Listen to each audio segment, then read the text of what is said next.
Good evening, Chicago. Welcome on in to another episode of Chi-Town Weekly here on IE Sports Radio, your direct feed for all that is sports.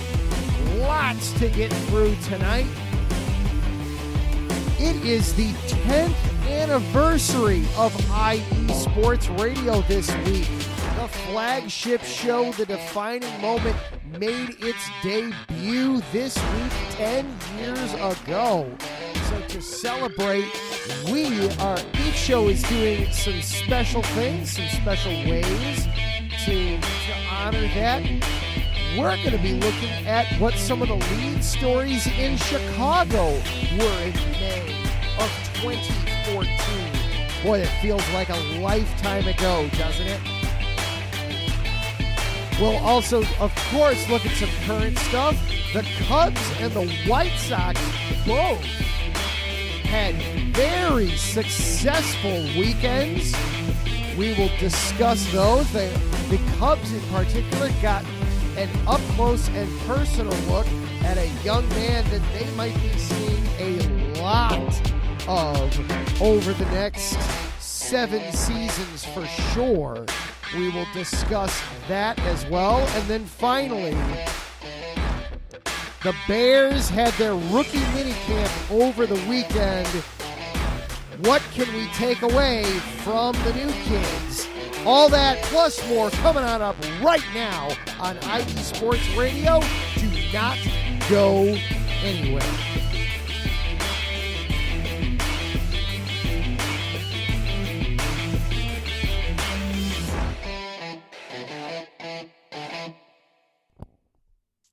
Hello and good evening, everyone. I am your host, Adam Karnick.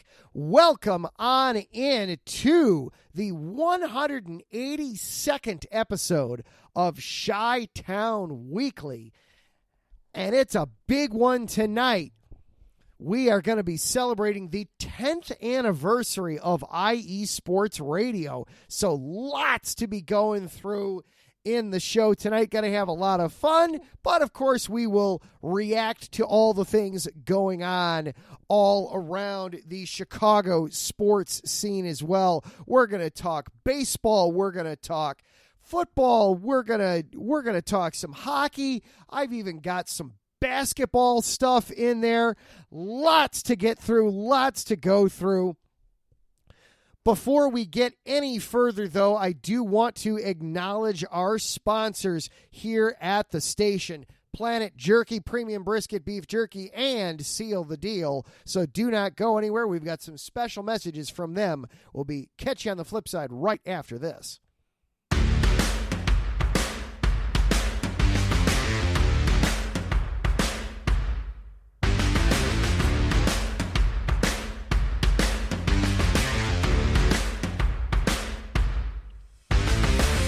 IE Sports Radio fans, this show is brought to you by Planet Jerky Premium Brisket Beef Jerky.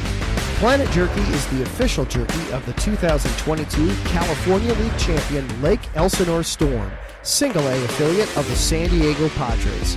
This all-brisket jerky has gluten-free options, contains no MSG, no sodium nitrate, is low in sugar, and high in protein. Go to their website at planetjerky.net and follow them on Instagram at Planet Jerky. Planet Jerky, the jerky that's on a whole other planet.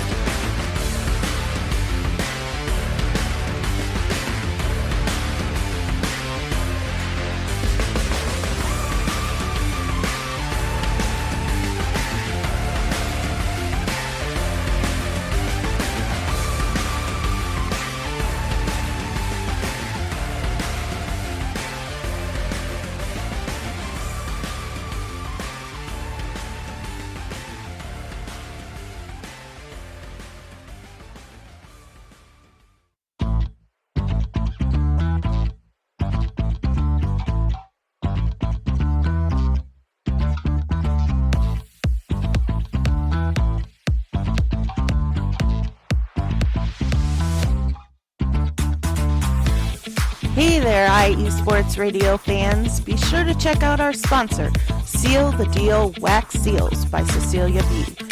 You just finished your very own wedding or baby shower invitations and you're looking for that extra special touch? Maybe you just wrote a letter to a relative or a friend and you want to add to their smile when they receive it. Then seal the deal with Cecilia's handmade sealing wax stamps for your invitations, letters, and gifts. You bring the deal, we'll bring the seal. You can find them on Instagram at sealthedeal_wax stamps and on Facebook, Seal the Deal Wax Seals.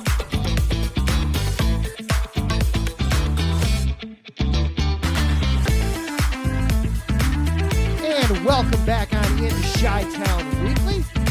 You just heard from our sponsors there. Of course, this show would not be possible without the biggest one of all, the platform upon which this and all the other shows at the network is able to stand upon. That would be, of course, IE Sports Radio, the birthday boy, if you will, the brainchild of Larry B., who is in the chat room. Larry B., this one's for you, good sir.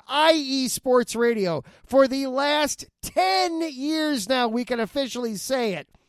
IE Sports Radio has brought you amazing content ranging from interviewing legendary athletes, coaches, and other authorized media personnel to building tailor-made shows dedicated to all major sports cities around the country. Be sure to follow us at IE Sports Radio on Twitter, Instagram, Facebook, and TikTok to keep up with the latest in sports and with our shows.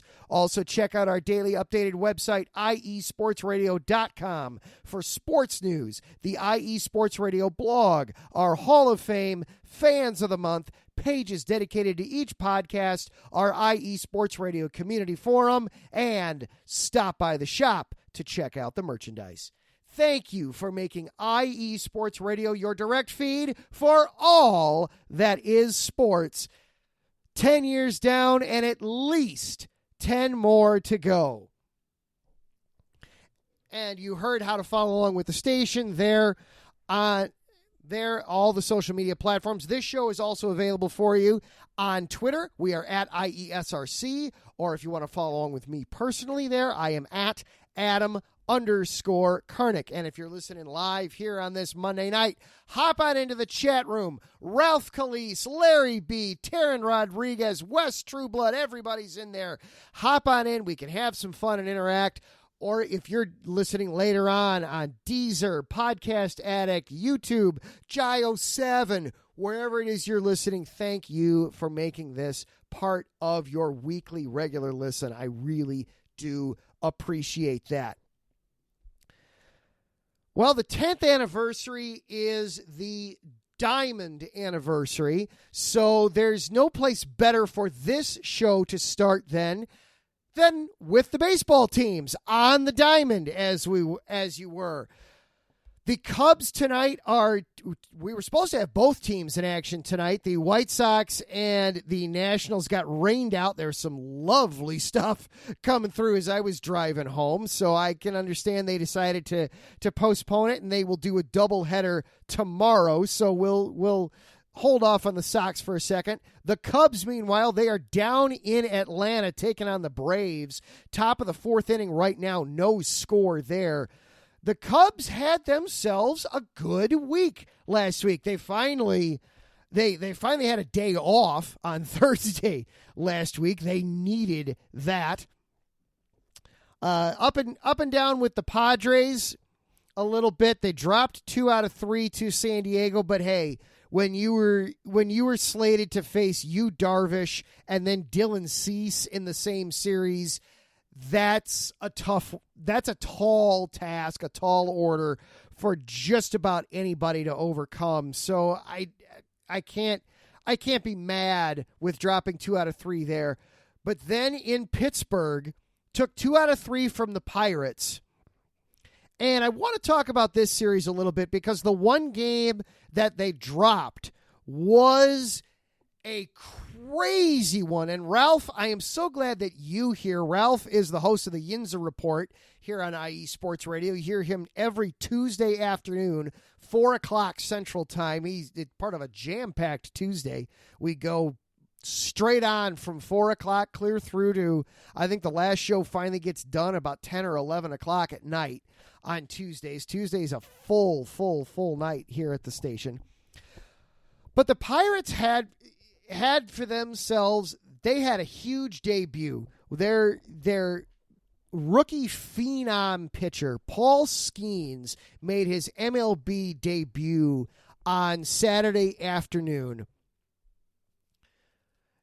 What made this so remarkable is this young man was only drafted a year ago by the Pirates. This was a quick ascension from literally a year ago this time. He was still playing college ball to he was now making his major league debut, and is up and down as you would imagine from him. I was not surprised to see a lot of strikeouts. I mean, that's this young man's claim to fame, is that he throws it hard and he throws it often. He had 17 four-seam fastballs that all were clocked at 100 miles an hour or faster.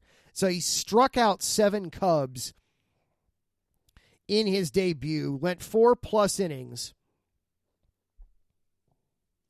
I do have to ask, and I'm only half kidding here, Ralph, is it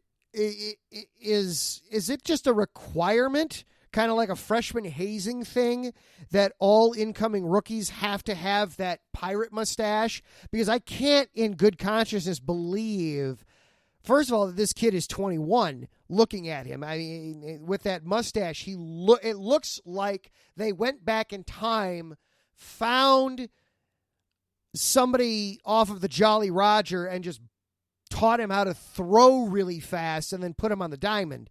The kid literally looks like a pirate.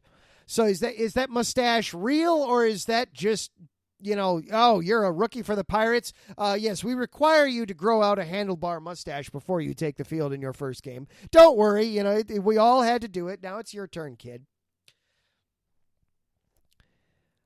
The wild thing with that one on Saturday, though, was it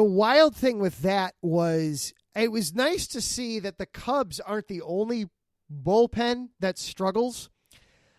The Cubs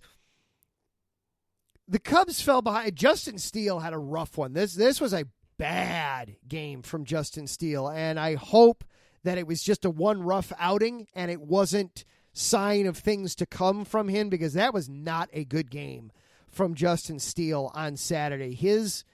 His line on Saturday finished out at just 4 innings, giving up 6 runs and 3 home runs. So I hope that was just a mirage, just a one bad game, and he'll be back at it on Saturday, ironically enough, against the Cubs, against Skeens again. Or excuse me, not on Saturday, on Thursday, on Thursday when the Pirates come to Wrigley for a 4-game set. So hopefully Steele does better on Thursday. Be interesting to see how Skeens does in that one. But then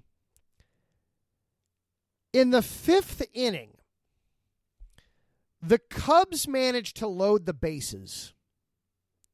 They were down at the time. They were down 6-1.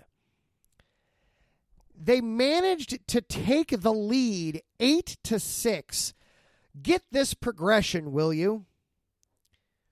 1 infield hit, an infield single, and 6 bases loaded walks.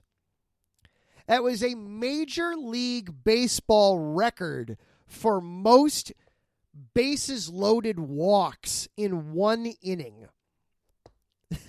The Cubs plated 7 runs without having a ball leave the infield.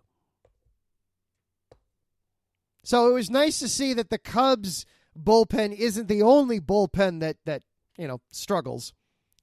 But then, of course, not to be outdone, the Cubs bullpen said, wait, hold our beer. We'll see your 6 walks and we'll raise you. And they still blew the game. The Pirates still won the game 10-9 thanks to just some horrific pitching from the Cubs bullpen. So a home run from Grandal in the 5th, and then Andrew McCutchen with a home run in the 6th. The Pirates managed to go up 10-8 and eventually win 10-9 for the one game.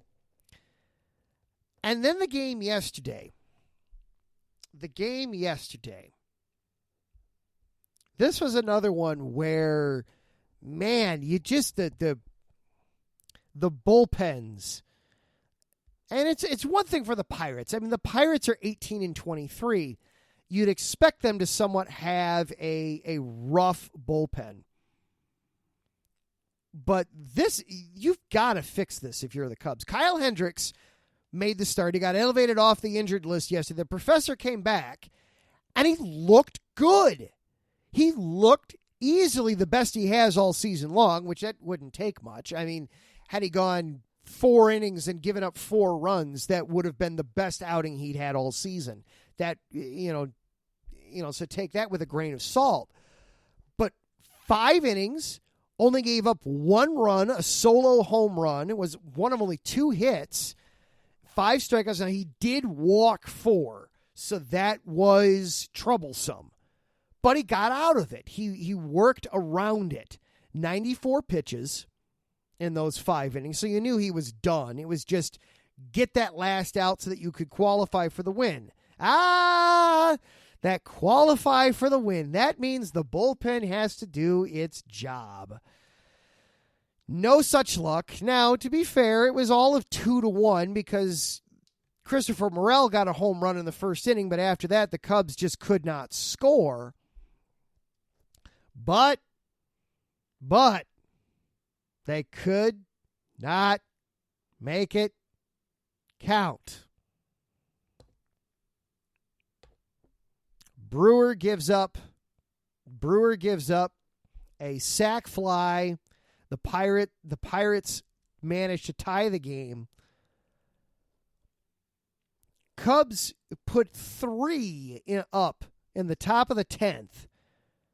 Patrick Wisdom a home run, and Mike Tauchman scoring on a wild pitch. You also had Cody Bellinger lead off the inning with an RBI single, scoring Seiya Suzuki, the ghost runner. So they immediately started off by taking the lead right away, the first batter. That brings up Adbert Alzolay to come in and try to get the save. I mean, he's been gifted 3 runs. Here you go. Now, he had to deal with a ghost runner of his own. First pitch, bam! Home run to left. Well, so much for those insurance runs. That was literally the first thought I had when he gave it. Well, it's a good thing the Cubs got 3 because Alzolay doesn't want to operate with more than a 1-run lead here. Alzolay did manage to lock it down, but this bullpen just is. I'm conflicted on it because it's on the one hand, I actually kind of appreciate the entertainment value that you can have a bullpen that isn't just once you get to the bullpen, it's just 3 up, 3 down, 3 up, 3 down, 3 up, 3 down, 3 up, 3 down for 4 innings and then the game is over, that things happen. I just wish it was with somebody else's bullpen, not the Cubs. That's where I've reached it for myself with this, that I do wish that there was more offense when it gets to the latter stages of the game in baseball. I think it would benefit the game as a whole if bullpens weren't as good as they are. But at the same time, when it's my team, it really would be nice to know that when you've got a 3-run lead in the 9th or 10th inning, that your closer can lock it down. Now, Alzolay did this afternoon just get put on the injured list. He got put on the 15-day injured list. Right forearm strain is official. The official designation. Jose Cuas comes back up from Iowa. He had just gone down not that long ago. So we'll see what that does for the Cubs as a whole, as they are down in Atlanta for a 3-game set. No scores so far. Shohei Ohtani doing a terrific job keeping the Braves at bay. 3 2/3 innings to this point. Scattered 5 hits and 3 walks, but he has struck out 7. Hasn't allowed anybody to score. That ERA still sub 1 at this point.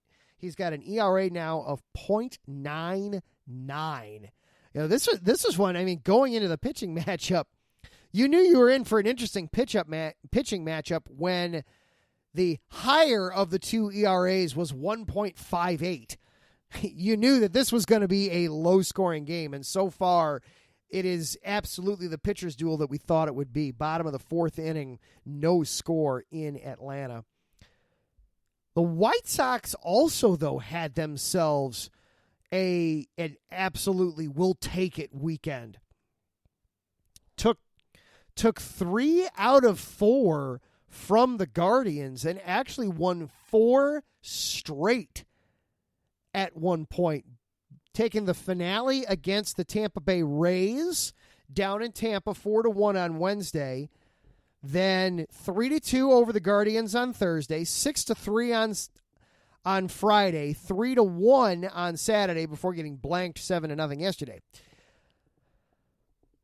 But good for the White Sox. My goodness, I really did not think I would be talking about them today, but a 4-game winning streak, you need to acknowledge that, especially when it's a team that is struggling as much as they are now. The way they chose to celebrate was by announcing that basically everyone is for sale, including one of their starting pitchers that has been one of the hot guys and one of the reasons that they were on that winning streak. Chris Flexen is absolutely for sale, even though it's only May 13th. But good for the Sox. Good for them to get to enjoy a few wins in a row. They are still just an awful baseball team, but they made it look slightly less bad there for a couple of days, and an AL Central that has been surprisingly good. I mean, the White Sox are the only team in the entire American League Central right now with a losing record. Everybody else is 500 or better. Even the Tigers and the Royals are off to fantastic starts right now. So, all right, we are going to take our first break, and when we come back, we are going to celebrate some more. Of course, you've heard me say it a few times now on the show. It is the 10-year anniversary of IE Sports Radio, and I've got a unique way that I want to celebrate that, and we'll do that next here on Chi-Town Weekly, part of IE Sports Radio, your direct feed for all that is sports. We'll be right back after this.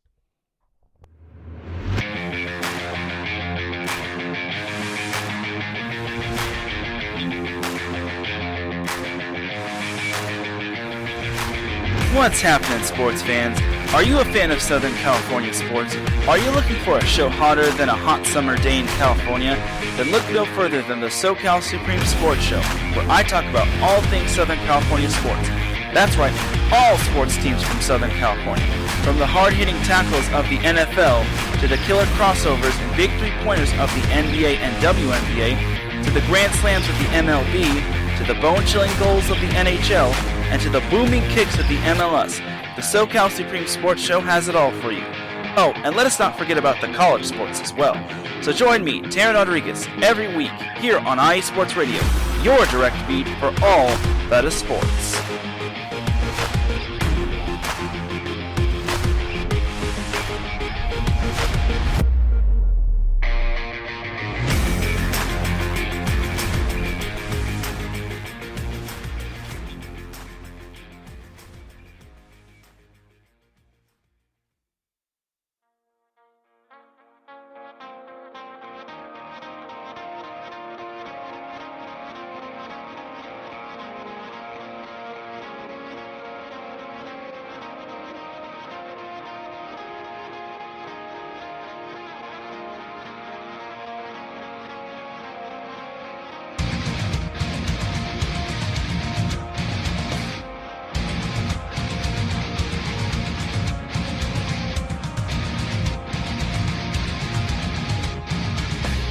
Hey sports fans, do you like wine?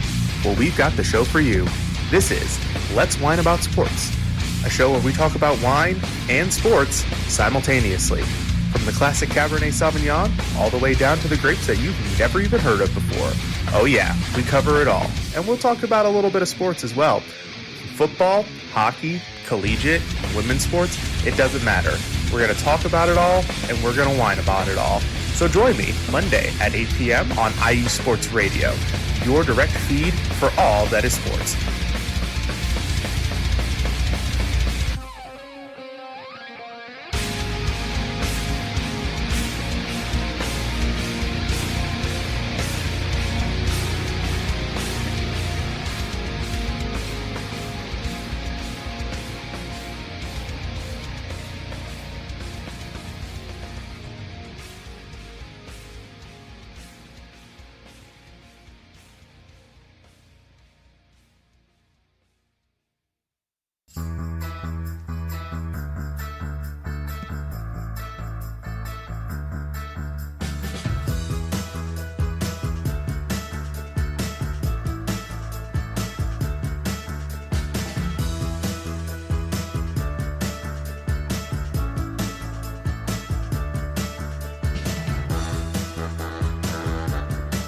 What's up, New York? This is Ricky K coming at you at the NY State of Sports, a new show here on IE Sports Radio, your direct feed for all that is sports. Listen to me every Thursday afternoon as we bring you the latest takes on the Yankees, Mets, Jets, Giants, Knicks, Nets, Rangers, Devils, and Islanders. Plus, you get some college hoops and what's the local sports events going on in the area. It's a state that never sleeps, so why not get the opinions and sports takes that never sleep? Again, every Thursday, 2 p.m. to the NY State of Sports. We'll see you then.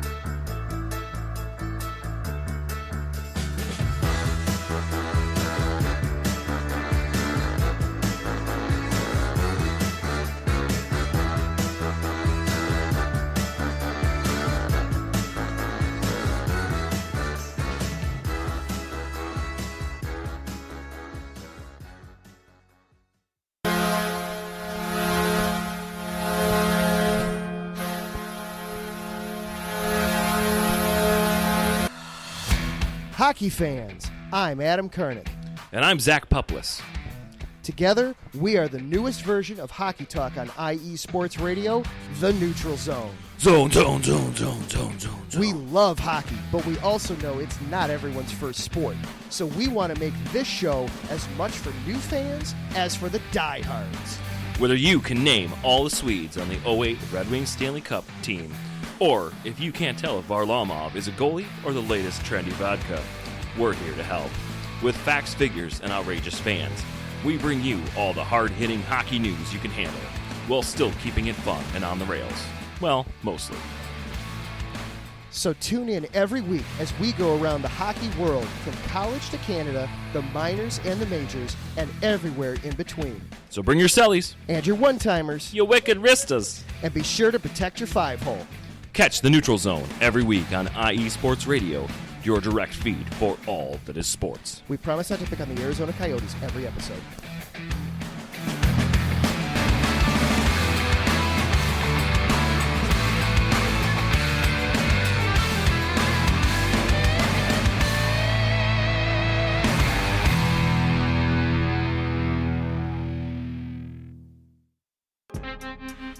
What's up? It's your man Bishop, the voice of This Is KC Sports, the show where we go over the Chiefs, the Royals, KC Current, Sporting KC, MU, and oh yeah, if we got time, we'll even throw in some of that KU stuff from our people on the 913 South. Come and hang out with us every Sunday, 2 p.m. Central Standard Time on IE Sports Radio, your direct feed for all that is sports.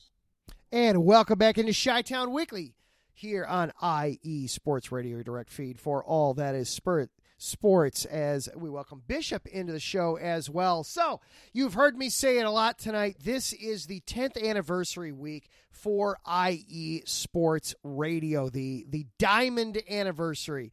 It was this week, 10 years ago, that Larry first went on and did the defining moment, the flagship show.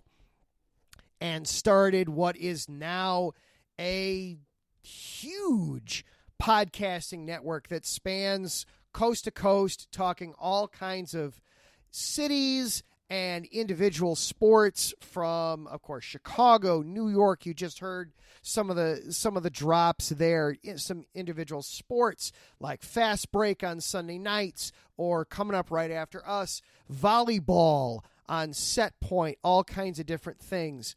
And a lot of the shows this week are doing top 10 lists. And I saw Taryn in the chat room put up, top 10 sports stories from Chicago. I'm not actually going to do a top 10 list. What I decided to do for this show, a little different, little out there. This show obviously did not exist 10 years ago, but what I wanted to do is take a look. Had this show been there from the moment IE Sports Radio launched, what would the lead story have been middle of May 2014? Obviously, there would have been Bears talk.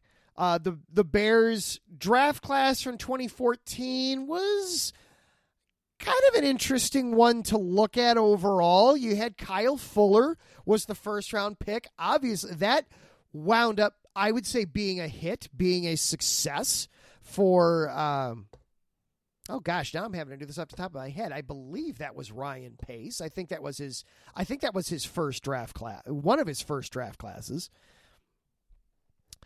You also had Kadeem Carey, a fourth round pick that turned out to be an okay running back. You also had Charles Leno come out of that class. That was for a seventh round pick. That was a terrific find, even if he wouldn't necessarily, be a great all-time left tackle. For a seventh round pick. Terrific value there. Pat O'Donnell, the punter, also came out of that class. You also had some busts in there. David Fales, the quarterback, in the sixth round. Ego Ferguson, Will Sutton, some okay guys out of that class. So obviously we would have talked about that. Now the baseball teams in town in 2014 were both en route to what would have been not terribly inspiring seasons. They both went on to lose 89 games that year. Not a whole lot was expected from them, especially the Cubs in particular. That was the very early stages of the Theo Epstein teardown. They were still tearing things down. Joe Madden wasn't even managing the club yet. That was the year before Madden came in, the year before Chris Bryant came up, the year before Kyle Schwarber came up. Javier Baez made his major league debut later on that summer, so we wouldn't have been talking much about them in May. But what we would have been talking about, and talking about a lot, my other favorite sport, we would have been spending a lot of time talking about the Chicago Blackhawks. Because the Hawks, who are the defending champions that 2013-2014 season, were in another deep playoff run. And in fact, it was 10 years ago tonight that they officially punched their ticket into the Western Conference Final. For some reference, I was not yet married at this point 10 years ago. I was working with my wife, then fiance. We were putting the final touches on planning our wedding. So I was kind of a busy guy overall in May of 14, but I was absolutely every night glued in to the Blackhawks playoff run. And it was, I was getting in a little bit of trouble with my future in-laws because the Blackhawks' second-round opponent that they knocked out 10 years ago tonight was the Minnesota Wild. My wife is originally from Minnesota. All of her family is still in Minnesota. So there was definitely some good-natured back and forth there a little bit. And so I thought we'd have some fun a little bit and kind of look at that series against the Wild, and then also the series that we would have been previewing, the upcoming series there as well. The Blackhawks, they took out the Wild in 6 games. They took the first 2 games in the series in Chicago before dropping both games in Minnesota. And I remember being especially surprised that they dropped Game 4 of that series, because the year prior, when the Hawks went on to win their second of what eventually would be 3 Stanley Cup championships, they had faced the Wild in the first round of the playoffs and easily handled business with them. It was a 5-game series, and I mean it was overtime of Game 4 was needed for Minnesota to avoid the sweep. It was the Hawks absolutely handled them with relative ease in the first round. But the second go around in 2014, it was a different story. That Game 4, Minnesota opened the scoring. Justin Fontaine had his first goal of the playoffs. Patrick Sharp tied things up right before the end of the first period. But then the second period, Minnesota scored twice. Yeah, the Hawks did score 1, but it was 3-2 at the end of 2. And then the third period, ultimately, the Wild got a very early power play goal. Duncan Keith got called for hooking just 45 seconds into the period. The Wild were able to capitalize. Jared Spurgeon got his third of the playoffs and made it a 4-2 game, and that was enough. The Hawks were not able to close the door at that point, and so suddenly they had to go back to United Center, tied at 2 games apiece, and that's when Jonathan Toews took over. I remember Jonathan Toews in Game 5 just taking over, just deciding, this is my series, damn it. I am not letting this thing go sideways. The Wild did take an early lead, a late first period goal in Game 5 to take a 1-0 lead. Brian Bickle tied the game on the power play in the second period, and then Jonathan Toews took over from there and just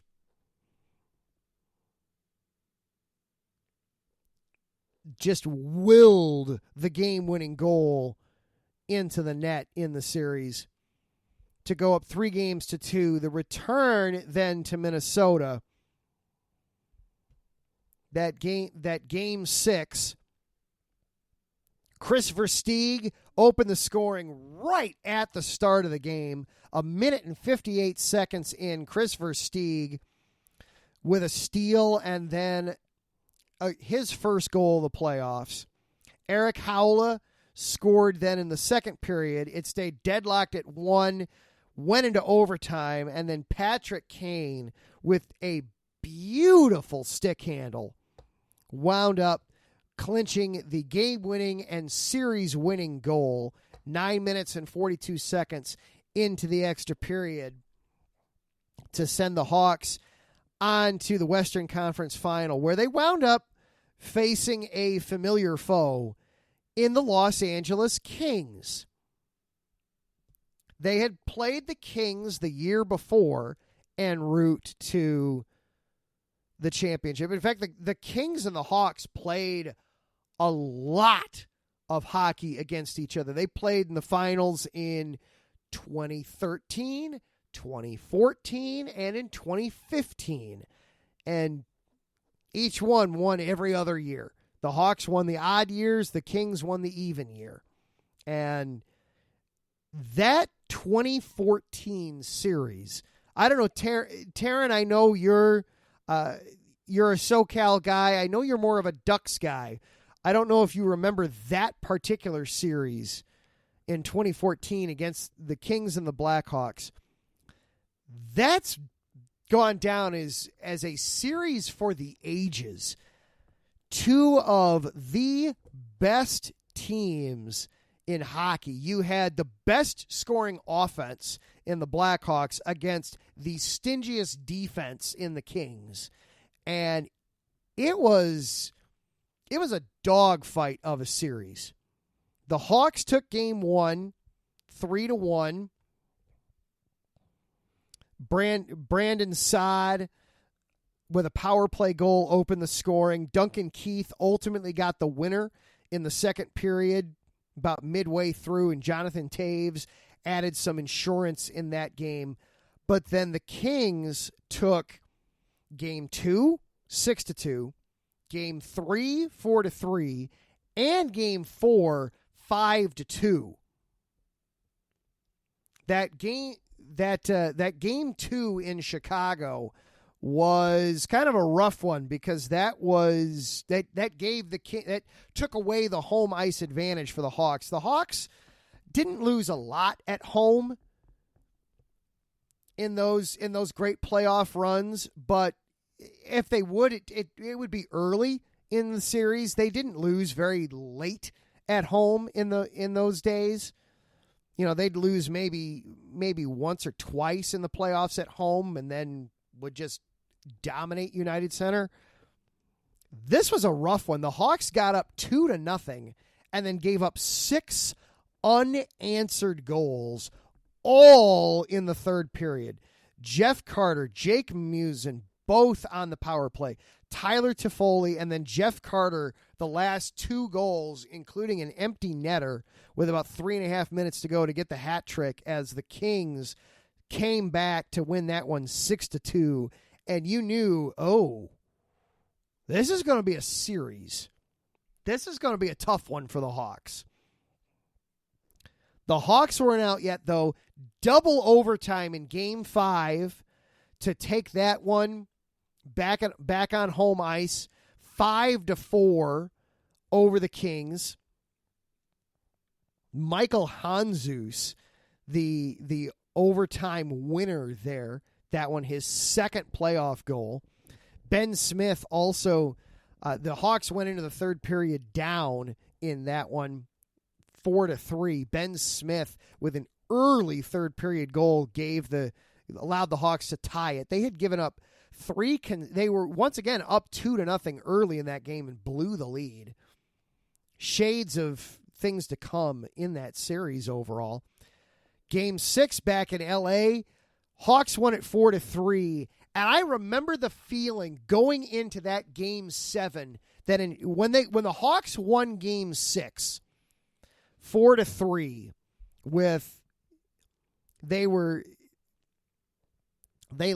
the Kings got the scoring started early in that one, but then Patrick Kane and Ben Smith both scored in the second period, so the Hawks were up 2-1 going into the third.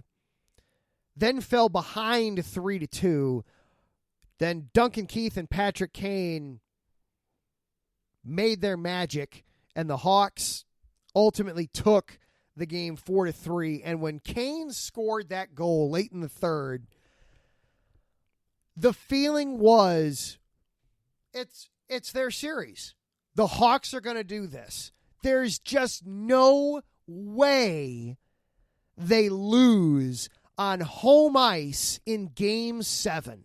It cannot happen. It will not happen. And I remember sitting in my wife, just to make it simple, the basement of my wife's apartment. She was living in an apartment in a home. And she basically renting out the basement of a home at her apartment. I remember sitting there I had a small wedding task that I was doing, but really what I was doing was I was watching the hockey game while she was working on the wedding. She still to this day does not like tense situations at all in sports. She spent all of Game 7 of the Cubs World Series baking literally the entire time, the entire 4.5 hours of that game she spent in the kitchen baking. For this particular game, she was over again in the kitchen area, just hammering out wedding stuff. And tell me when something good happens. I only want to know about the good things that happen. That's all I want to know. Those are the only things I want to hear about. I only want to hear about it if it's good. So I was giving her play-by-play. And again, Hawks once again get out to a 2-0 lead. Brandon Saad, Jonathan Taves. Then the Kings, 2 late goals in the first period. Suddenly we're tied. Then Patrick Sharp with a snipe late in the first period. Hawks are up 3-2. This is going to happen. Kings tie it. Sharp again on the power play takes the lead. This is going to happen. We go into the third period and both goalies start standing on their heads. Crawford for the Hawks, Quick for the Kings. Some of the best goaltending you will see in hockey occurred in that third period. And then finally, late in the third, Marian Gaborik put in his 12th of the postseason to tie the game. And then Alec Martinez in overtime with one of the flukiest, there's nothing Crawford could have done. Martinez took a shot from the high point, basically just below the defensive blue line,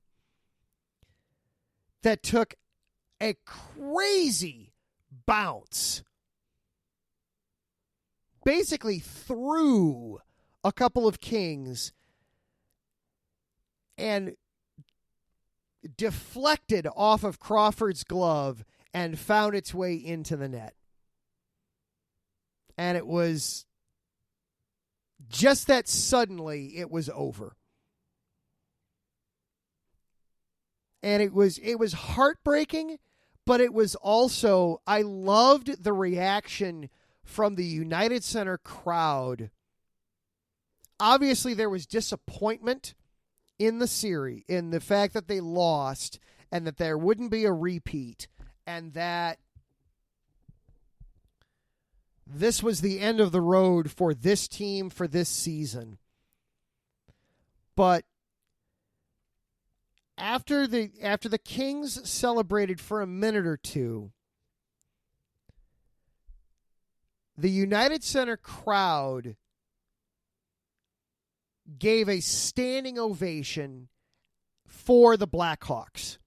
And yes, obviously it was directed primarily towards the Hawks, but it really also felt like it was a tip of the cap to the Kings. Everybody realized and recognized what an amazing series this had been, and that the Kings absolutely earned their trip to the Stanley Cup final, and that these were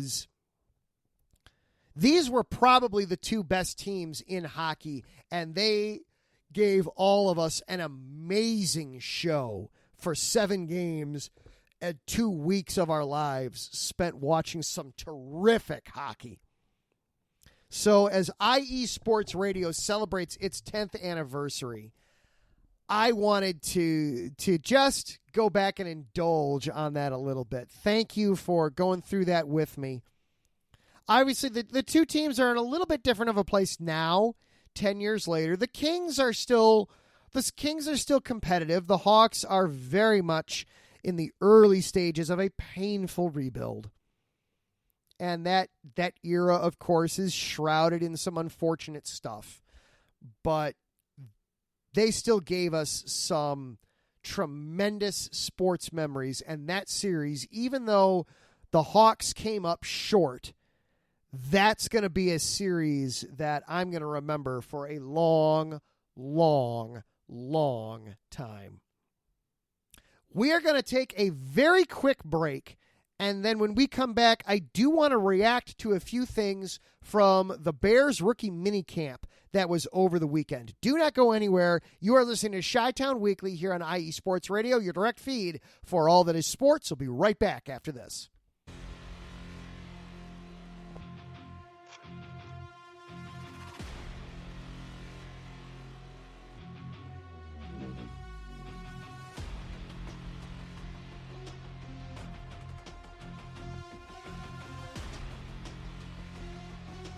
What's up, Pittsburgh?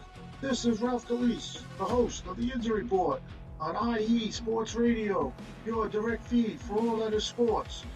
Are you that passionate, diehard Steelers, Penguins, Pirates, or just a Pittsburgh sports fan? Then please join me on the Injury Report every Tuesday on IE Sports Radio, the direct feed for all that is sports. And I will update you on all that's black and gold, have you telling your Pittsburgh fans and friends what's up with Pittsburgh sports.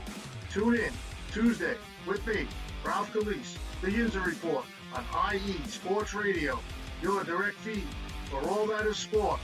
Let's go!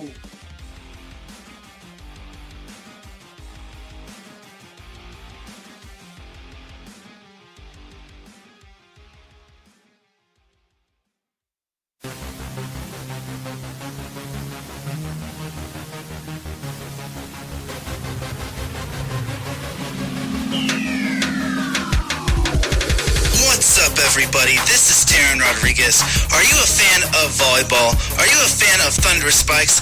Then I have the show for you, Set Point, where I cover NCAA men's and women's volleyball, high school boys and girls volleyball, beach volleyball, and even professional volleyball.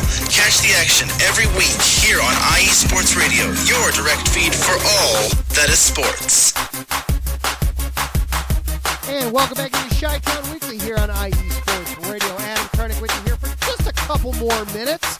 Want to thank you all for indulging me in that last bit there. That went a little longer than I expected it to, reminiscing about the Blackhawks 2014 playoff run, even though it ultimately came up short. That was one of the best series of hockey that I have ever watched. I was so glad to get to see that and kind of reminisce about it a little bit. So thank you for indulging me there. Did want to close out the show tonight with some Bears talk. I thought we'd have a schedule to be reacting to, but apparently the NFL decided to delay it for a week. I don't know. There's probably something this week that they're trying to one up or trying to flex their muscles. I don't know. It's the NFL. They just, they dominate even when they're 5 months away from playing real games. They still dominate all the conversation. The rookie minicamp, though, was this past weekend, and I wanted to react to a couple of things there. First of all, I loved that Coach Eberflus did not waste any time and just made the obvious. Caleb Williams is the starting quarterback. It was obvious, and it probably didn't need to be said, but just in case there was any doubt from anybody, they're not going to do the rigmarole dog and pony show of, oh, he's got to earn it. Oh, he doesn't know this. Oh, rookies never know anything. They've got to learn. You've got to sit a rookie quarterback for at least a year. Our plan is to sit him for at least 18, 19 games, and then we'll look at putting him in. And then inevitably by week 4, he's starting because the grizzled veteran can't find his ass before a hole in the ground or some crap and wind up. Everybody knows what's going on. Thank you, Eberflus, for that. Now, I realize in this case, basically your options were Tyson Bagent or the ghost of Brett Rippon, which I'm not even sure he's going to make the team when all is said and done. But still, I appreciate that you're not insulting our intelligence by telling us anything other than the guy you drafted first overall, who is considered to be probably the best quarterback prospect in the last decade, is going to be anything other than the starter from day one. So I appreciate it. It's a tiny thing. It's a little thing, but wow, it makes all the difference. When you just treat people like adults, it's amazing how good that feels. So thank you for that. Thank you for that. Secondly,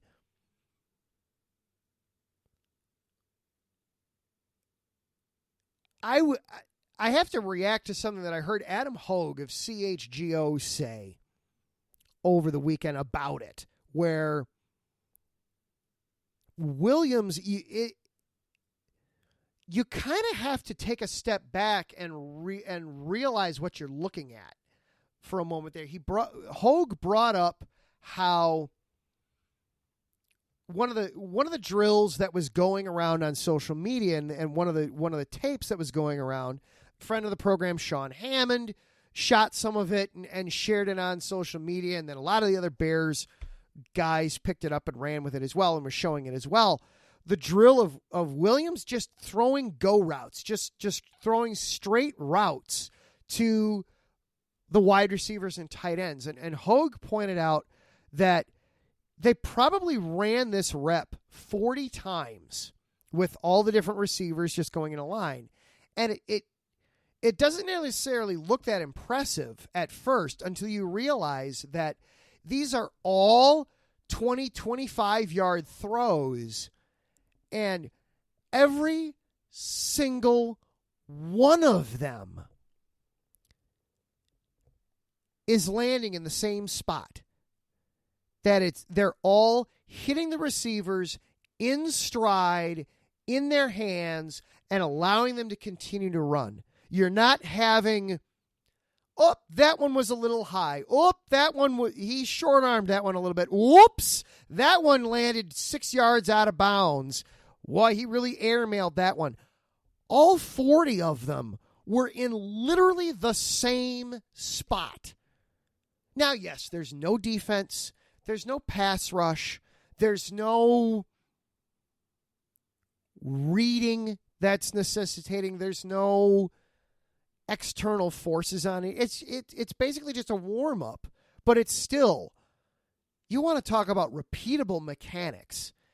He threw 40 balls, and all 40 of them were within a yard of each other. That's wow. So it's little things like that were impressive to see. And of course, then you hear him up at the podium, and he talks about he's got to learn, he's got to follow before he can lead. Yes, his intention is he's going to lead, but he's got to do some following first. Impressive stuff from Caleb Williams. I was a little disappointed to see that Kiram Abagaji didn't participate at all, and in fact, they don't anticipate him to participate at all in the off-season workouts because of a nagging injury that they knew about when they drafted him. I'm getting shades. Speaking of anniversaries and going back a decade plus, I'm getting shades of Chris Williams there. If you're not familiar with who that name is, go look it up. The difference is there. Kiram is being brought in to probably be at best the third tackle, the swing tackle this year. He's not being expected to start right out of the gate. Little disappointed to see Roma Dunze get hurt after the first practice, but they also said it was minor. They held him out of the second practice purely as a precaution. They expect him to participate when they have the more veteran minicamp starting here next week. That is going to do it for our show here tonight. Big ups and thank yous, of course, to our sponsors, Planet Jerky, Premium Brisket Beef Jerky. Head over to planetjerky.net to place your order. All free shipping on all orders of $50 and above. Or also Seal the Deal Wax Seals. Find them on Instagram. Seal the Deal _wax stamps, or Facebook, Seal the Deal Wax Seals. Thank you to Larry B. All the hard work, sir, that you have done these last 10 years molding, crafting, and building this station and this platform, sir. It does not go unnoticed, nor is it unappreciated. Thank you to everybody hanging out in the chat room with us tonight. Marcus Losgrave, Taryn Rodriguez, Ralph Calise, Larry B., Bishop, Wes Trueblood. Thank you, everybody, for being here in the chat room. Finally, thank you for being here, whether this was your first show or your 182nd, whether this was a place for you to get your hardcore sports fix, pump this into your veins, or whether this was your, I need a break from real life for an hour. Give me an escape. Whatever this was for you, thank you for being here. I truly appreciate it. Let people know. Share the show.